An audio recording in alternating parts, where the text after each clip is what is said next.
Okay, we're going to continue our discussion. I almost lost my place. No. Okay. We're going to continue our discussion of the Yoga Sutras of Patanjali. I don't know why it looks like it's smoky in here, but it's not. Weird. Okay. And so in this next section, we're going to discuss, I'm just going to combine the 6th and 7th sutras together because the 6th one is just really short. And I want to get into the nitty gritty. Okay, so the 6th one is Pramana,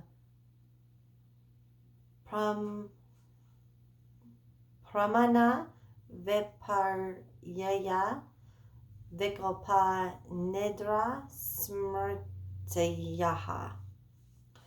And so the first word, Pramana, is correct or right knowledge. Viparyaya is misconception or incorrect knowledge. Vikalpa, verbal delusion, imagination. Nidra is sleep. Smrti is memory. And this translates to they are right knowledge, misconception, verbal delusion, sleep, and memory.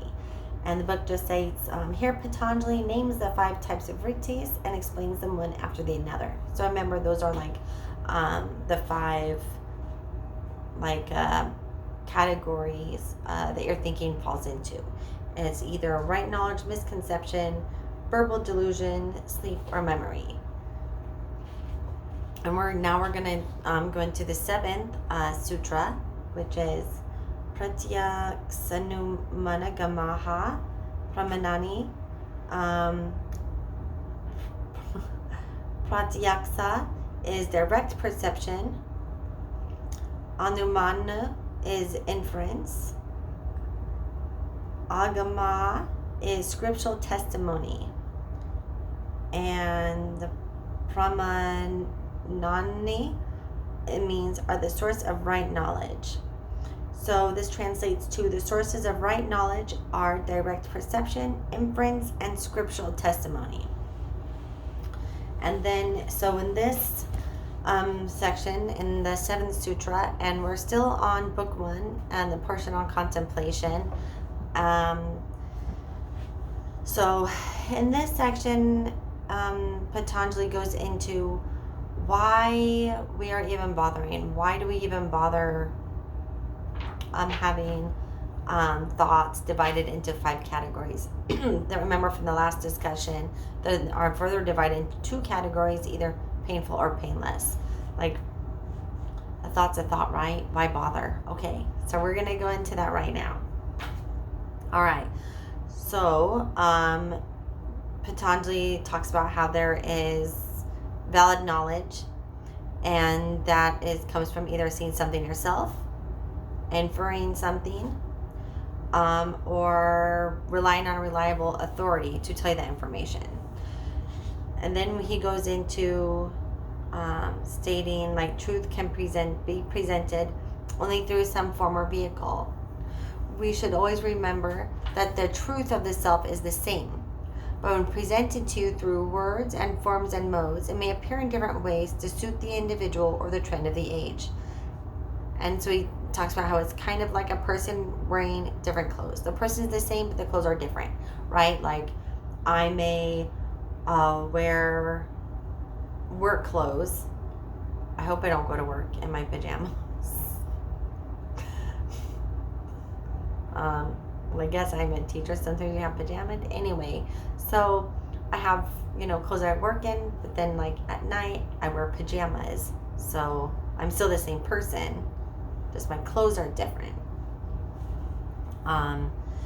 Then he goes in and discusses that's the 3 ways we get valid knowledge. So the 3 ways again that we get the valid knowledge are either seeing something for yourself, inferring something, like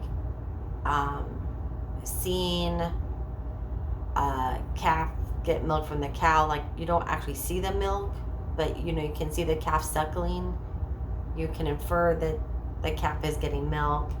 And then reliable authority, he discusses like scriptures and the importance of not just taking what someone in authority says at face value, but that needs to be backed up by scripture. So like in the church, obviously, don't just believe like your pastor. If what he's saying is contrary to the scriptures. If you are a Buddhist, don't just rely on what your teacher is saying if it's not backed up by your holy scriptures, and so on and so forth. Okay, so then he talks about that even these are ways to get valid knowledge. Then you have to, he says, ultimately set it aside to find your peace.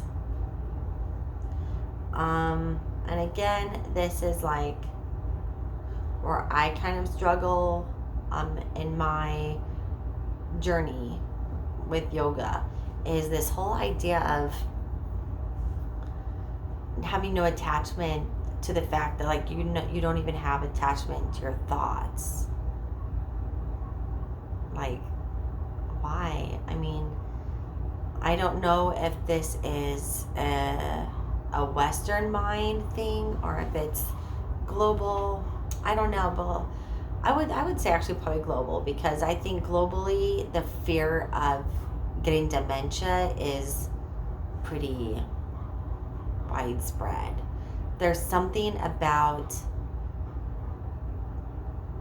your attachment to you and becoming someone different and losing your memories, and I don't know, that's a terrifying thought. And I guess if you don't have attachment to your thoughts, if you don't have attachment to yourself, there's not that fear. But then it's like, I don't know. To me, it reminds me of like not wanting ice cream, so that you can never like have that attachment, and just like not ever wanting anything good, so you don't experience bad. But it's like, isn't that kind of like what makes life worth living? I don't know. This is where I'm at. So we're on this journey together. I'm just saying my little bit that like if you're struggling with that too, I get it. Like something doesn't sit right with me with that. Anyway, so I'll keep reading. And then he goes on and talks about that's why it's the importance of knowing these 5 different ways of thinking, so that then you can easily sort them and then discard them, kind of like taking out trash. You don't just like dump everything in one bin. You have your, I hope you recycle. I'm just assuming everyone recycles. You have your, your compost bin, you have your, glass bottles, your paper products, your yard clippings. If you don't, I am trying not to judge you, but I kind of am. No, I get it. Like I hear all sorts of things, like the landfills are all filled up and there's not really any recycling anyways. I don't know. At least it makes me feel better. And I think at least I'm trying. Whatever happens, like when they come and take it, I really I can't follow the trucks and demand. I don't know. Maybe if I was a better person, I would. I don't know. Anyway, so let's get back on track. So yeah, and again, so it's just important that you categorize so that you can sort it better. Like he states at the end of this sutra, tell the mind, all right, you have that much and I'll take the rest away. After a while, you say, this also seems to be unwanted. Let's take this away also. Remove them little by little. That's why Patanjali is so careful in forming the thoughts into different groups. And like I said, again, this is like something I struggle with, but maybe in my journey, maybe as I read more, that's not really what it is. I don't know. We'll figure it out together. All right, I hope you are enjoying this. Let me know in the comments if you are. Also, again, it's so important to have a daily practice, to meditate. You teach your mind how to see, everything as the observer instead of a participant.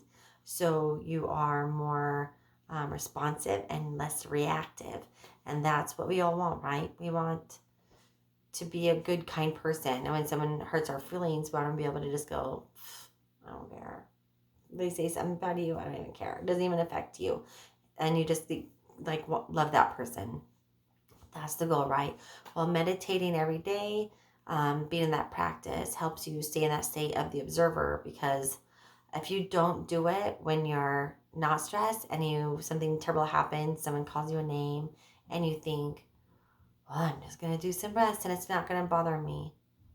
Well, you're going to end up just pushing it down and then probably getting some blockages and having some illnesses or some other either physical, mental, or emotional. I guess then you can come see me for some sound healing or some Reiki. But I'd rather, let's prevent that. So every day I do a live meditation at 12:45 Pacific Standard Time. And yeah, feel free to come join me on my Instagram. It also is Yoga Fundamentals with Trilene. And I will also soon be adding to this channel some sound therapy. I'm super excited about that. I'm just waiting for my audio equipment. Otherwise, if I try to do without it and I just use my phone, it's going to be really cruddy. And you might be like, this stuff doesn't work. And I don't want that to happen. So I hope you are well. Namaste.